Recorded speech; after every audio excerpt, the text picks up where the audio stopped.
এই আমটা দেখা যাচ্ছে যে আমরা যে হারে সাধারণত আম খাই তার থেকে এটা আম লাগাইলে আমরা মানে অগ্রসর হই।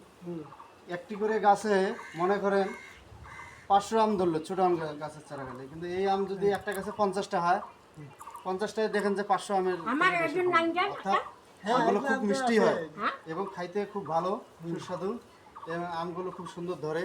আপনারা চাইলে এনার সঙ্গে যোগাযোগ করতে আপনারা পারেন। যদি কেউ নিতে চান, আমার এই যে নার্সারি, রাইহান নার্সারি, আমি ওই যে আমার এই যে ছাত্র হয়, এই জন্য আমার ছাত্র এককালীন আমি তাকে লেখাপড়া করে আসলাম, সে আমার কাছ থেকে যখন গাছ নিয়ে আসছিল, আনার পরে এখানে লাগাই নতুন বাড়ি করিয়া এই গাছটা লাগাইছে।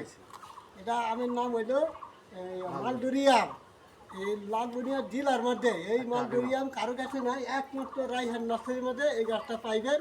আপনারা যদি কেউ সঙ্গে করতে চান, এটা প্রায় একটা আম প্রায় 1 কেজি 1.5 কেজি হয় একটা আম, যদি ভালো জায়গায় হয় 1.5 কেজি মতো হয়।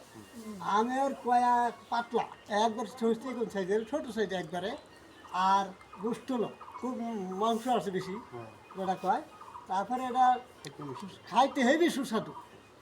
একটা আম খাইলেই মানে একটা আম খাইলে 1 দুপুর থাকা যায়, সেই আম এটা। এই আমের নাম হচ্ছে মনে করে মালডোরিয়া আম। এটা দিয়ে এই আমের চারা যদি কেউ যদি সাত বাগানেও লাগাইতে চায় তো লাগাইতে পারবে।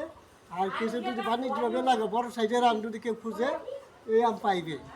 আপনারা যোগাযোগ করবেন, এবারে রাইহান নার্সারি, আজিতমারি, এখানে আসলে আপনারা এই আমের জাত পাই যাবেন। এখানে প্রায় 60-70টা জাত আছে, বিভিন্ন জাতের নাম বলার অতগুলো বলতে পারবো না, তারপরেও বলে রাখলাম আপনারা আইসেন, এখানে সব জাতের চারা পাইবেন। ফুল ফল থেকে দরিয়া যা যাবতীয় আছে সব চারাই পাইবেন। আর আমি এই যে আমার এই ছাত্রকে দিছি, ওই বাড়িতে আসলাম দেখার জন্য। হ্যাঁ, ওই জন্যে মনে করে গাছটা আমরা দেখে আবার খুব মন ডাইয়া হয়ে গেল, মানে মরে গেছে। এটা সব যাতে আমি পাবেন, আপনার সমস্যা নাই, আপনারা আইসেন। তো এই এই আম যদি কেউ যদি সংগ্রহ করতে চান, এই রাইহান নার্সারিতে আইসেন, মালদরি আম।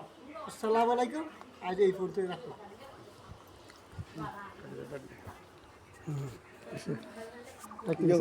কাটি দিন, ব্যাটারি লুতে আছে তো।